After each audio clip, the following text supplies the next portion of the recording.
जय बालाजी। अगर आप बालाजी के दर्शन करना चाहते हैं तिरुपति तिरुमलाई में और आप पहली बार जा रहे हैं, आपके पास ज़्यादा इन्फॉर्मेशन नहीं है, तो आप ये वीडियो पूरा ज़रूर देखिएगा।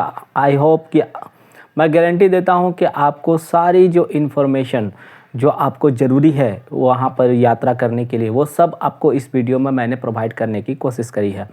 अगर आप एसएसडी टोकन के साथ यात्रा करना चाहते हैं तब तो बहुत ही बेस्ट है। तो नमस्कार, मेरा नाम है राजेंद्र मिश्रा और आप देख रहे हैं बजट टूरिस्ट राजेंद्र। तो मैंने इसी साल कुछ दिन पहले ही अभी तिरुपति बालाजी का दर्शन करे। वहाँ का जो मेरा अनुभव है, यात्रा की पद्धति क्या है, एसएसडी टोकन कैसे लेते हैं, कहाँ ठहरते हैं, कहाँ रहते हैं, कहाँ पर क्या सुविधा है, क्या परेशानी आने वाली है, सब कुछ मैं इस वीडियो में आपके लिए कवर करने की पूरी कोशिश करूँगा।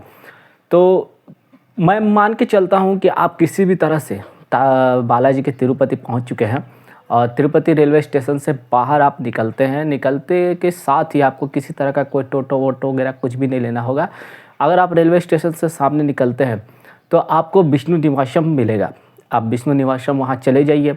जब मैं गया था तो उस समय दोपहर के 2 बजे वहाँ पर एसएसडी टोकन की लाइन लगी थी, तो मैं तकरीबन 3 साढ़े 3 बजे के आसपास वहाँ पहुँचा था। तो एसएसडी टोकन लाइन में भीड़ थी, पर मुझको टिकट बहुत ही आसानी से आधा घंटे के अंदर लाइन में लगने के बावजूद, इतना सिस्टमेटिक है ना कि आपको लाइन में बस घुमाते रहते हैं आसपास में, और घुमाते घुमाते आधा घंटा के अंदर अंदर मुझे वो वहाँ पर टिकट मिल गया था।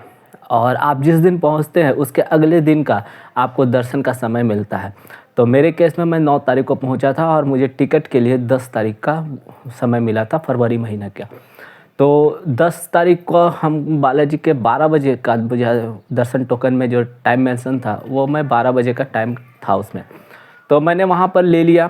ले लेने के बाद अंदर विष्णु निवासम में गया, पता किया। हालांकि मैं वहाँ विष्णु निवासम में ठहरा नहीं था, पर मुझे पता चला कि अगर आप आधार कार्ड लेकर, सोलो यात्री कर रहे हैं, आधार कार्ड लेकर जाएंगे तो 1 दिन के लिए आपको एक लॉकर फैसिलिटी मिल जाएगी हॉल के अंदर। ठीक है, आप वहाँ से रूम भी बुक कर सकते हैं 1 दिन के लिए। स्टे भी काफ़ी कॉस्ट इफ़ेक्टिव वहाँ पर है, रूम की अच्छी खासी सुविधा है वहाँ पर। हालांकि मैं वहाँ रूम में गया नहीं था तो मेरे पास रूम का कोई वीडियो फुटेज नहीं है। तो हॉल में आप रह सकते हैं 1 दिन के लिए। अगर आप चाहें तो वहीं पर आप स्टे कर सकते हैं, अगले दिन तिरुमलाई जा सकते हैं। या फिर मैं कहूँगा तो मैं तो 3:30 बजे तक वहाँ पहुँचा था, 4 बजे तक मेरे पास दर्शन टोकन भी था। तो मैंने बस वहाँ पर थोड़ा ही समय बिताया और विष्णु निवासम से निकलते ही गेट के सामने से ही बसें मिलने लगती हैं। अगर आप एसी बस से तिरुमलाई जाएंगे तो आपको 110 रुपये का किराया आएगा। अगर आप नॉन एसी बस से जाएंगे तो 90 रुपये का किराया आएगा। तो मैं वहाँ से बस पकड़कर बस में बैठ गया। बस आपको वहाँ से डायरेक्ट बस स्टैंड लेके चली जाती है और बस स्टैंड में आपको टिकट कटाना पड़ता है। और एक बात आपको और मैं बताना चाहता हूँ, मान लीजिए आपको विष्णु निवासन में टिकट नहीं मिलता है तो आप वहाँ से पैदल भी जा सकते हैं या फिर टोटो करके, मतलब वहाँ से 1.3 किलोमीटर बस स्टैंड है, आप वहाँ से पैदल भी जा सकते हैं। अगर सोलो है तो पैदल ही चली जाइएगा, मैं तो पैदल ही चला गया था। अगर आप पैदल नहीं जाना चाहते तो वहाँ पर टोटो मिलेंगे जो कि 20-30 रुपये आपसे किराया वसूलेंगे, जितना जिसका जैसा मुँह ऐसा वो वहाँ पर किराया वसूलते हैं। तो वो आपको बस स्टैंड या फिर श्रीनिवासम तक लेकर चले जाएंगे, श्रीनिवासम गेस्ट हाउस तक लेकर चले जाएंगे, जो कि एकदम बस स्टैंड के ठीक अपोजिट साइड में है। वहाँ भी आपको टोकन मिलता है और वहाँ भी रुकने की फैसिलिटी है। वहाँ भी आप आधार कार्ड दिखाएंगे, 2nd मंजिल पर जाने के बाद जो विष्णु निवासम जो श्रीनिवासम का गेस्ट हाउस है उसके 2nd मंजिल में जाएंगे तो आपको वहाँ पर लॉकर फैसिलिटी देखने को मिलेगी। और रूम आप 1st मंजिल से ही आप बुक कर सकते हैं, अगर रूम आपको बुक करना है तो आप 2nd मंजिल पे जाएंगे, वहाँ पर अपना आधार कार्ड दिखाएंगे तो बिना कोई पैसा नहीं लगता, आपको 1 दिन के लिए एक लॉकर मिल जाएगा। हॉल में रहने का अच्छा खासा सुविधा है।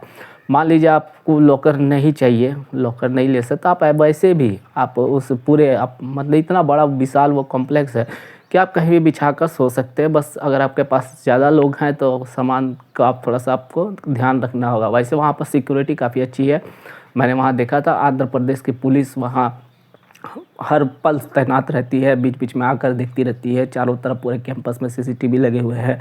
मैं वहाँ 2 दिन तक ठहरा था तो वैसा कुछ मुझे सुनने को नहीं मिला कि वहाँ पर चोरी वगैरह ऐसा कुछ होता, वैसा कुछ मुझको सुनने को नहीं मिला। ऐसे भी साउथ इंडिया में उस एरिया में क्राइम बहुत ही कम है। मैं टूर पर फिर वापस आता हूँ। मैं उसी दिन वहाँ से बस पकड़कर तिरुमलाई चला गया। तिरुमलाई जाना, तिरुमलाई तिरुपति जो शहर है वो पहाड़ के नीचे है, तिरुमलाई पहाड़ के ऊपर आपको जाना पड़ता है। तो जैसे भी तिरुमलाई गया तो बस ने हमको सीआरओ ऑफिस के सामने ही रोक दिया, ठीक है, उतार दिया। वहाँ पर चिल्लाते सीआरओ ऑफिस, या फिर आप आगे जाकर बस स्टैंड में भी उतर सकते हैं, लेकिन मैं कहूँगा सीआरओ ऑफिस में ही उतर जाएँ। अगर आप फैमिली के साथ हैं तो वहीं पर आप लाइन में लग जाएँ। वहाँ ऑफलाइन बुकिंग भी होती है रूम के लिए। तो चूँकि मुझे रूम नहीं चाहिए था, नहीं चाहिए था भी और मुझे मिलता भी नहीं, क्योंकि मैं सोलो गया था। तो मैं वहाँ PSC 5 में चला गया, जो कि सीआरओ ऑफिस के ठीक बाएं साइड में ही है। PSC 5 में चला गया। वहाँ पर फर्स्ट फ्लोर में मैं गया। वहाँ पर मैंने लॉकर फैसिलिटी के लिए वहाँ पर लाइन लगने के बाद अपना आधार कार्ड दिखाया तो मुझे एक लॉकर अलॉट कर दिया गया, जो कि मतलब कि रूम नंबर 7 था और लॉकर नंबर शायद 979 था आपके 3rd फ्लोर पे। तो मैं वहाँ जाकर अपना सारा सामान वगैरह रख देता हूँ लॉकर के अंदर। वहाँ पर चटाई भी देते हैं साथ में आपको और एक कंबल भी देते हैं। तो आप उसका कोई पैसा नहीं लगता। तो आप चटाई और कंबल लेकर वहाँ बिछाकर थोड़ा देर रेस्ट भी कर सकते हैं। फिर वहाँ से आप फ्रेश भी हो सकते हैं। वहाँ बाथरूम भी है, लेडीज़ के लिए अलग, जेंट्स के लिए अलग, और बहुत सारे बाथरूम है। आपको वहाँ पर मतलब कि फ़्रेश होने के लिए ज़रा सा भी किसी तरह का कोई परेशानी का सामना नहीं करना पड़ेगा, ठीक है। बहुत सारे बाथरूम है, बहुत सारे आपको फ्रेश होने के लिए, नहाने के लिए अच्छी खासी सुविधा है। वहाँ ठंडा पानी, गर्म पानी दोनों सुविधा है वहाँ पे। तो वहाँ पर मैं फ्रेश हो गया। उस दिन फिर मैंने कहीं नहीं गया, क्योंकि रात भी हो गया था। रूम वगैरह लेते लेते मैं वहाँ से 4 बजे तिरुपति से निकला था और रूम वगैरह लेते लेते 7 साढ़े 7 हो गए थे। फिर मैं वैसे PSC 5 के नीचे ही आकर वहीं पर मैंने अन्न प्रसाद ग्रहण किया, जो कि खिचड़ी था और नारियल की चटनी थी, साथ में कर्ड राइस था। तो वो वहाँ पे मैंने अन्न प्रसाद ग्रहण करके फिर वापस आके अपनी चटाई बिछाकर वहीं पर मैं सो गया। नेक्स्ट डे मेरा दर्शन का समय था, तो मैंने क्या किया कि मैं उसी PSC 5 में ही बाथरूम में जाकर नहा लिया। नहा लेने के बाद ड्रेसअप होकर PSC 5 से सामने निकलकर बिल्कुल सामने में ही आपको बाएं साइड में आपको एक छोटा सा बोर्ड दिखेगा जिस पर फ्री बस स्टॉप लिखा हुआ होगा। वहाँ पर आपको खड़े हो जाना है। वहाँ पर हर 5 मिनट, 2 मिनट, 3 मिनट के अंतराल पर बसें आती रहती है, ठीक है। वो बसें फ्री होती है, लाल रंग की बसें होती है, इलेक्ट्रिक बसें होती हैं। वैसे अगर आप वहाँ पर ऑटो वाले से भी अगर टेकर या ऑटो पकड़कर मंदिर तक जाना चाहेंगे तो 30-40 रुपये आपसे वो ले लेंगे। वो भी देने की क्या ज़रूरत है, जब पूरी तरह से फैसिलिटी है तो फैसिलिटी का यूज करते हैं। तो वहाँ पर फ्री बसें हैं। उस बस में मैं बैठ गया। वहाँ पर लैंग्वेज का थोड़ा सा प्रॉब्लम हो रहा था, लेकिन बस के अंदर अनाउंस करते हैं किस जगह पर आपको उतरना है, जहाँ आपको उतरना है उतर जाएंगे। तो मैं वहाँ से बराह स्वामी के मंदिर चला गया। बराह स्वामी का मंदिर गया। बराह स्वामी मंदिर जाने के बाद वहाँ पर भी काफ़ी अच्छी खासी लाइन होती है। तो जैसे मान लीजिए मेरे क्षेत्र में 12 बजे का टाइम था दर्शन का, तो मैं अपने रूम से 8 बजे के आसपास निकल गया था, ठीक है। तो 8 बजे मैं निकल गया। बराह स्वामी के पास भी लाइन होती है पर दर्शन जल्दी हो जाते हैं। तो बराह स्वामी मंदिर के पास उतरा। बराह स्वामी मंदिर से ठीक सामने जहाँ लाइन लगता है उसको मैंने क्रॉस करके मंदिर के पीछे बायां साइड में आपको वहाँ पर पुष्करनी सरोवर है जो है, वहाँ पर आप चले जाते हैं। वहाँ पर बहुत सारे लोगों का मान्यता है, वहाँ पर नहाते हैं, ठीक है। उसके बाद बराह स्वामी का वो दर्शन करते हैं। तो चूँकि मैं नहा के ही वहाँ पहुँचा था, क्योंकि मैं सोलो था और मुझे ऐसा डर था कि अगर कहीं, मैं पहली बार वहाँ गया था तो मुझे डर था कि अगर मान लीजिए कि कहीं मुझे मेरे कपड़े सुखाने के कहीं कोई व्यवस्था ना मिली तो भींगा हुआ कपड़ा लेके मैं कैसे अंदर दर्शन करूँगा भगवान की। तो इसलिए मैंने वहाँ नहाया नहीं, सिर्फ अपने ऊपर थोड़ा सा जल का अभिषेक कर लिया, थोड़ा सा जल अपने ऊपर छिड़क लिया। और छिड़क लेने के बाद मैं बराह स्वामी के लाइन पे लग गया बराह स्वामी का दर्शन के लिए। तकरीबन 1 घंटे के आसपास लाइन में रहा होगा, 1 घंटा से भी कम लाइन में रहा होगा, और मुझे बराह स्वामी के दर्शन हो गए। बराह स्वामी के दर्शन हो जाने के बाद ठीक वहाँ से मैं सीधा निकल गया और बायां साइड में जाकर सामने में वहीं पे खड़ा होकर वेट करने लगा उसी तरह के बस का। तो मुझे इलेक्ट्रिक बस से मिली, तो उस बस में मैं सवार हो गया। तो चूँकि वो बस जो थी वो उल्टी लाइन की थी, मतलब कि वो मंदिर से आ चुकी थी, तो उसने बहुत समय लगाया वापस अपना ट्रिप पूरा करने में। तो वो फिर से वापस गई, ठीक है, फिर सीआरओ ऑफिस चली गई और बहुत समय लगा वहाँ पर। कुछ समय तक वो वेट की, उन सभी बसों का टाइमिंग होता है, इतने टाइमिंग में छोड़ेंगे वगैरह वगैरह। तो बहरहाल उस बस ने मुझे ठीक 11:15 के आसपास, अभी 12 नहीं बजे थे, 5-10 मिनट बाकी ही थे, 11:15 बजे के आसपास आरटीजी जो टिकट पर मेरा मेंशन था, जो गेट नंबर, वहाँ पर उसने उतार दिया था। हालांकि वो अनाउंस करते हैं कि टोकन वाले यहाँ पर उतर सकते हैं और फ्री दर्शन वाले यहाँ उतर सकते हैं, जिनका टिकट पैसे से बुक है वो यहाँ उतर सकते हैं, सर्व दर्शन वाले इस गेट पर उतर सकते हैं, वो अनाउंस करते हैं। तो उसी तरह उन्होंने अनाउंस करा कि जिनके पास टोकन है, एसएसडी टोकन, यहाँ पर उतर कर दर्शन के लिए जा सकता है। तो उन्होंने अनाउंस करा, मैं वहाँ उतर गया। उतर जाने के बाद मैं लाइन में सीधा चला गया, ठीक है।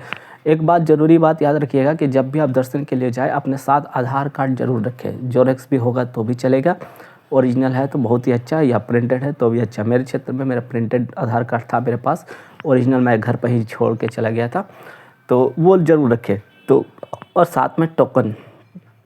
तो लाइन शुरू में काफ़ी ज़्यादा भीड़ नहीं थी, ठीक है, आसानी से मैं चला गया, चलता गया। बहुत देर बाद मुझे एक जगह स्टॉप मिला, गेट बंद था वहाँ पे। फिर वहाँ पर 5-10 मिनट वेट करने के बाद फिर वहाँ से भी लाइनें चली और चलते चलते आखिरकार मुझे एक कंपार्टमेंट में वहाँ रख दिया गया, ठीक है। उस कंपार्टमेंट में प्रसाद भी वितरण हो रहा था, वही खिचड़ी, ठीक है। तो खिचड़ी और नारियल चटनी, और वहाँ पर प्रसाद वितरण हुआ। मैंने अन्न प्रसाद वहाँ पर ग्रहण करा और वहीं पर हमें काफ़ी ज़्यादा समय लग गया। मैं 12 बजे तक लाइन में लगा था और तकरीबन उस लाइन से वहाँ तक पहुँचने में मुझे आधा घंटा लगे थे। उससे पहले मेरी एसएसडी टोकन की जांच हो चुकी थी, आधार कार्ड की जांच हो चुकी थी। वहाँ पर मुझे दर्शन के लिए वहाँ से मुझे परमिशन मिला, वो सारा कुछ जांच हो गया था। लगेज वगैरह सब मेरे साथ, तो ज़्यादा एक छोटा सा बैग था और मोबाइल था, तो बैग को उन्होंने अलाउ कर दिया, ठीक है, और मोबाइल को सिर्फ उन्होंने वहाँ पर काउंटर में रख लिया, ठीक है। हालांकि वो कहते फ्री है, लेकिन कुछ पैसे मांगते हैं कभी कदा। तो आपका जो इच्छा, 10 रुपये, 15 रुपये, 20 रुपये, जो इच्छा दे दे, कोई बात नहीं है। तो इसी तरह मैंने भी 10 रुपये दिए थे वहाँ पे। तो वहाँ से फिर वो उसके बाद वो मुझे एक अपार्टमेंट में ले जाकर, वहाँ पर कंपार्टमेंट बने हुए हैं बहुत सारे, तो एक ही कंपार्टमेंट में मुझे उस दिन रहना पड़ा था, 10 फरवरी के दिन। और वहाँ पे बहुत देर तक मुझे वहाँ पर रोका गया। तकरीबन वहाँ से निकलते 4:30 बज गए थे। 4:30 बजे वापस से बहुत, तो मतलब वहाँ का तो फुटेज नहीं है मेरे पास क्योंकि मोबाइल मेरा जमा था। तो वहाँ से 4:30 बजे मैं निकला। निकलने के बाद लाइन में लगता हूँ, लाइन थोड़ा दूर और आगे जाता है। आगे जाने के बाद सर्वदर्शन वाले लाइन या फिर टोकन वाले लाइन सब उसी में मर्ज हो जाते हैं। आखिर में मर्ज हो जाने के बाद वहाँ से तकरीबन 1 घंटा लगा होगा मुझे, और आखिरकार भगवान के दिव्य दर्शन हो गए। भगवान का दर्शन जैसे ही हुआ, मन एकदम, जितना थकावट था वह सब एक पल भर में चला गया। कि इतना मतलब कि इतनी कृपा, मतलब ऐसा लगा जैसे कि आँख जो है ना, भगवान की जो प्रतिमा है उससे वो आँख जो है वो हट नहीं रही थी। आँख से आंसू निकल रहे थे। ऐसा नहीं कि सिर्फ मेरा, वहाँ पर मौजूद लगभग सभी का वही हाल था। भगवान के खूब अच्छे से दर्शन कर लेने के बाद मुझे भगवान के मंदिर के अंदर भी अन्न प्रसाद मिला। वो छोटा सा सादा खीर जैसा लगता है, पर वो नमकीन टाइप का होता है। साउथ इंडिया में ज़्यादा चलती है, हर मंदिर में वहीं प्रसाद मिलता है, तो वो मिला। वो लेने के बाद थोड़ी देर मंदिर में इंतज़ार करने के बाद मैं फिर उस मंदिर से बाहर निकला। बाहर निकलने के बाद लड्डू काउंटर में गया। लड्डू काउंटर वहाँ से बस थोड़ा सा सामने है, ठीक है। तो चारों तरफ लिखा हुआ होता है कि लड्डू काउंटर इधर है। तो लड्डू काउंटर में गया, वहाँ मेरे टोकन पर 1 लड्डू फ्री मिला, और बाकी आपकी जितनी इच्छा 5-10 जितने भी आप लड्डू लेना चाहते हैं, 50 रुपये पर लड्डू आप वहाँ से ले सकते हैं। वहाँ से लड्डू लेने के बाद मैं फिर वापस मंदिर के फ्रंट गेट के पास आया। फ्रंट गेट के पास आने के बाद अपोजिट में वहाँ पर बहुत सारे मतलब दिया दिखाया जाता है। वहाँ नियम है कि दिया दिखाया जाता है। तो वहाँ पर दिया दिखाने से पहले मैंने सोचा कि पहले मोबाइल ले लिया जाए। तो वहीं पर जाकर, जहाँ दिया दिखाया जाता है ठीक अपोजिट में, आपको वहीं जाना है। वहाँ से दाएं साइड में एक मतलब कि एक ऐसा आता है, सीढ़ी बना हुआ है ऊपर जाने के लिए, और थोड़ा सा नीचे जाने के लिए वो मार्केट एरिया में चला जाता है। तो सीढ़ी पर ना चढ़कर आप वहाँ से बायां ले लेते हैं। बायां लेके थोड़ा सा आगे जाने के बाद दायां साइड लेते हैं तो वहीं पर PSC 4 है। वहीं पर आपको आपका मोबाइल जो काउंटर नंबर उस पर मेंशन होगा, वो उस काउंटर नंबर आपको जब टोकन देंगे मोबाइल लेते समय उस पर काउंटर नंबर मेंशन होगा, आपको वहीं से अपना मोबाइल रिसीव करना है। मोबाइल रिसीव कर लेने के बाद मैं फिर से वापस उसी जहाँ पर दिया वगैरह दिखाया जाता वहाँ पर मैं आया। वहाँ पर मैंने धूप दान, दिया दान वगैरह ये सब जो रस्म होती है वो मैंने करी, आरती करी भगवान की। आरती करने के बाद थोड़ा देर वहाँ पर रुक कर फ़ोटो सेक्शन करी, फ़ोटो वगैरह खिंचवाई, भगवान के दर्शन किए थे। घर पर भी थोड़ी बात करी, वीडियो कॉलिंग में परिवार वालों को भी उस मंदिर परिसर की थोड़ी सी दृश्य दिखाई। और इस तरह से मेरा जो संपूर्ण यात्रा था, मतलब भगवान के दर्शन तक, तिरुपति से लेके भगवान के दर्शन तक, वो इसी प्रकार से पूरा हुआ। और मैं नेक्स्ट वीडियो आपके लिए लेकर आऊँगा कि आप तिरुमलाई पहुँचने के बाद कहाँ कहाँ घूम सकते हैं, वहाँ पर किस तरह कितने कम खर्च में घूम सकते हैं। अब खर्चे की बात करें तो तिरुपति से तिरुमलाई जाने के लिए मैं AC बस में गया था तो 110 रुपये लगे थे, ठीक है। और वहाँ पर मेरा कहीं भी कुछ खर्चा नहीं हुआ। मैंने वहाँ पर गया तो रूम भी मुझे फ्री में, हॉल भी मुझे फ्री में मिल गया, ठीक है। खाना भी मैंने वहीं अन्न प्रसाद ग्रहण किया तो उसके भी कोई पैसे नहीं लगे। वहाँ से मंदिर तक गया फ्री वाले बस में तो उसके भी कोई पैसे नहीं लगे। और मैं जब तक तिरुमलाई में रहा तब तक मैंने, अगर आप बाहर का कुछ ना खाएं, मतलब बाहर भी बहुत सारे होटल रेस्टोरेंट हैं, अगर आप वहाँ ना खाएं तो आपका कोई पैसा खर्चा नहीं होता, ठीक है। और उसके बाद आप आराम से बहुत कम खर्चे में, मिनिमम खर्चे में आप आराम से भगवान के दर्शन कर सकते हैं। सब चीज़ की वहाँ सुविधा है। अगर पैसे हैं तो ठीक है, तब तो कोई बात ही नहीं है। बजट अगर आपका है तो फिर तो आपके पास 1000 ऑप्शन है। अगर बजट नहीं भी है तो आप इस तरह से यात्रा कर सकते हैं, ठीक है।